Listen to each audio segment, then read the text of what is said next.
En als we denken aan Duitsland, dan denken we aan eten, we denken aan gezelligheid. Maar we denken ook aan Oktoberfesten.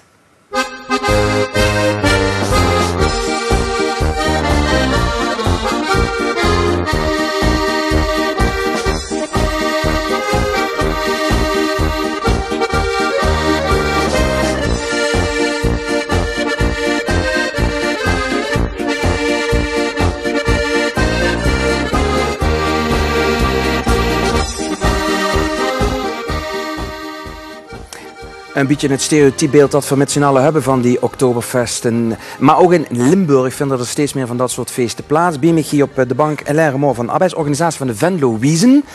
De krijg je er al zin in als je dit soort beelden ziet? Ja, natuurlijk, ja.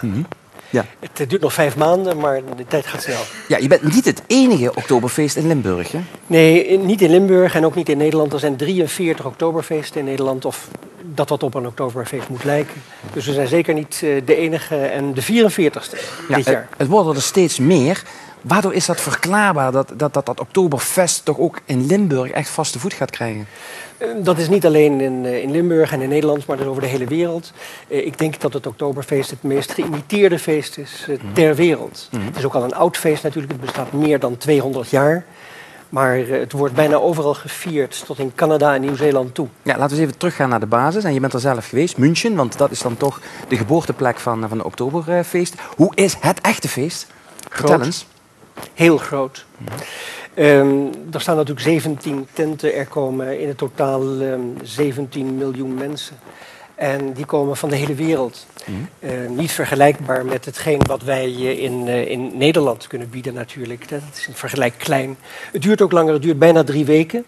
En het is vreselijk druk. De tenten zijn vol en de tenten zijn vaak zo groot dat er 5.000, 6.000, 7.000 mensen in een tent zitten. Ja, maar wat is dan toch het leuke, het mooie aan het Oktoberfest? Waarom ben je er zelf naartoe gegaan? Het is waarschijnlijk, aan de ene kant is het een feest waar je met je familie naartoe gaat, waar je je kennis en vrienden ontmoet, waar je collega's ontmoet en waar je met elkaar gewoon andere dingen doet dan overdag, waar je feest, waar je het gezellig hebt, waar je plezier hebt. Het is een ontmoetingsplaats, een internationale ontmoetingsplaats, waar je mensen van alle landen en van alle werelddelen ziet en vindt. En het is ontzettend gezellig. De muziek is leuk als je daarvan houdt, natuurlijk.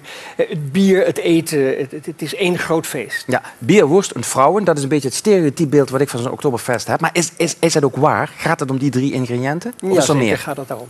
Het normale Oktoberfeest is natuurlijk toch wel een bierfeest. Het gaat ook om het bier. Je celebreert het bier. En dat kan men in München heel erg goed. Men heeft natuurlijk prachtige brouwerijen in München. En dat kunnen ze wel. Ja. Maar het gaat natuurlijk niet bij iedereen om het bier. Het gaat natuurlijk ook om het samen zijn. En er zijn een heleboel verschillende tenten. Dus je hebt ook een verschillende atmosfeer. Elke tent heeft zijn eigen atmosfeer. Bij de een ga je om het entertainment, bij de ander ga je om het bier. Bij de derde ga je om het heerlijke eten. Dus dat is heel verschillend. Ja, laten we afdalen. Venlo Wiesen, een van de weinige plekken waar nog geen Münchener Oktoberfeest wordt gehouden. Ja, klopt. Toch heb jij een beetje aangegeven, ja, ik ga dat toch anders doen. Ik wil dat niet op die hele traditionele manier doen. Maar hoe ga je dus zoiets dan anders aanpakken? Nou, misschien juist op de traditionele manier en niet op de huidige manier. Het is toch vooral in het buitenland, en niet alleen in het buitenland, ook in Duitsland, een heel commercieel feest geworden. Het gaat om verkoop, het gaat om tappen omzet. En om omzet. De Venlo Wiesen is vanaf het begin eigenlijk een organisatie geweest en een evenement geweest voor het goede doel. Daar is de commercie, staat daar een beetje achteraan. Wij willen laten zien hoe een traditioneel Oktoberfeest loopt. Nou, zou dat dan betekenen dat je geen bier hebt? Zou dat dan betekenen dat je geen bier hebt? We hebben zeer zeker bier. We hebben het lekkerste biertje van Limburg zelfs.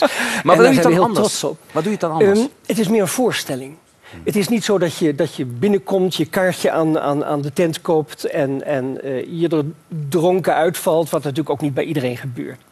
Het is een soort voorstelling waar je naartoe gaat. Je kan binnenkomen wanneer je wil en je kan naar huis wanneer je wil, tot 23 uur.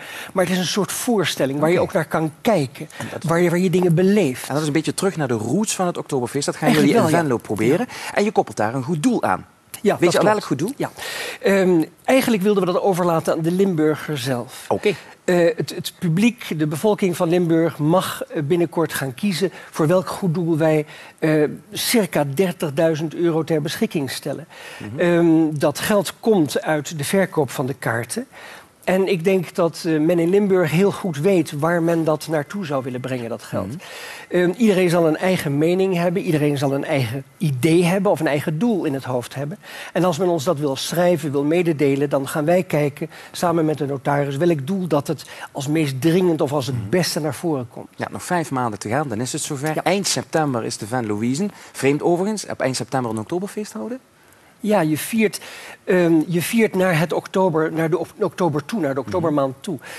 Ook het Duitse Oktoberfeest en het Theresienwiesenfeest in München is een feest wat in september begint, half september begint. Ja, 28, 29 en 30 september, als ik goed geïnformeerd ben. Dan gaat het allemaal plaatsvinden in Venlo. Hoe ver zijn jullie als organisatie? Heel ver, maar nooit ver genoeg. Je hebt 5 maanden. Dat betekent er moet qua entertainment nog een heleboel gedaan worden.